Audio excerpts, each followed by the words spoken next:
ദൈവത്തിന് മഹത്വം. നമ്മുടെ പ്രതിദിന ആഹാരം ജൂലൈ 2.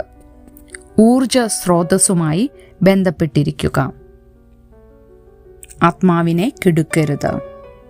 അപ്പോസ്തോലനായ പൗലോസ് തെസ്സലോനിയർക്കെഴുതിയ 1 ലേഖനം 5 അധ്യായം 19 വാക്യം.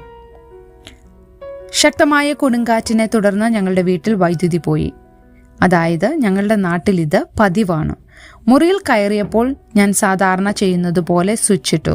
പക്ഷെ ഒന്നും സംഭവിച്ചില്ല. ഞാൻ അപ്പോഴും ഇരുട്ടിൽ തന്നെയായിരുന്നു. ആ അനുഭവം വൈദ്യുത സ്രോതസ്സുമായുള്ള ബന്ധം വിച്ഛേദിക്കപ്പെട്ടിരിക്കുന്നു എന്നറിഞ്ഞിട്ടും വെളിച്ചം പ്രതീക്ഷിച്ചത് ഒരു ആത്മീയ സത്യത്തെ സ്പഷ്ടമായി ഓർമ്മിപ്പിച്ചു.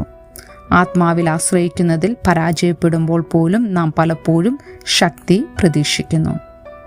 1 തെസ്സലോനിക്ക ലേഖനത്തിൽ സുവിശേഷം വചനമായി മാത്രമല്ല, ശക്തിയോടും പരിശുദ്ധാത്മാവോടും ബഹുനിശ്ചയത്തോടും കൂടെ അവരിലെത്താൻ ദൈവമിടയാക്കിയ വിധത്തെക്കുറിച്ച് പൗലോസ് എഴുതി. നാം ദൈവത്തിൻ്റെ പാപക്ഷമ സ്വീകരിക്കുമ്പോൾ വിശ്വാസികൾക്ക് തങ്ങളുടെ ജീവിതത്തിലുള്ള അവൻ്റെ ആത്മാവിൻ്റെ ശക്തിയിലേക്ക് ഉടനടി പ്രവേശനം ലഭിക്കും. ആ ശക്തി നമ്മിൽ സ്നേഹം, സന്തോഷം, സമാധാനം, ക്ഷമ തുടങ്ങിയ സ്വഭാവ സവിശേഷതകൾ നട്ടുവളർത്തുന്നു.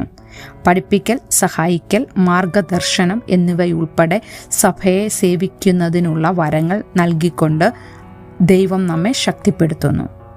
ആത്മാവിനെ കെടുക്കാൻ കഴിയുമെന്ന് പൗലോസ് തൻ്റെ വായനക്കാർക്ക് മുന്നറിയിപ്പ് നൽകി. ദൈവത്തിൻ്റെ സാന്നിധ്യത്തെ അവഗണിക്കുകയോ ദൈവം വരുത്തുന്ന ബോധ്യങ്ങളെ നിരസിക്കുകയോ ചെയ്തുകൊണ്ട് നമുക്ക് ആത്മാവിൻ്റെ ശക്തിയെ നിയന്ത്രിക്കാൻ കഴിയും. എന്നാൽ ദൈവവുമായി ബന്ധം വേർപെടുത്തി നാം ജീവിക്കേണ്ട കാര്യമില്ല. ദൈവത്തിൻ്റെ ശക്തി അവൻ്റെ മക്കൾക്ക് എപ്പോഴും ലഭ്യമാണ്. ചിന്തിക്കുക, എപ്പോഴാണ് ആത്മാവിൻ്റെ ശക്തി പരിമിതമാണെന്ന് നിങ്ങൾക്ക് തോന്നിയിട്ടുള്ളത്?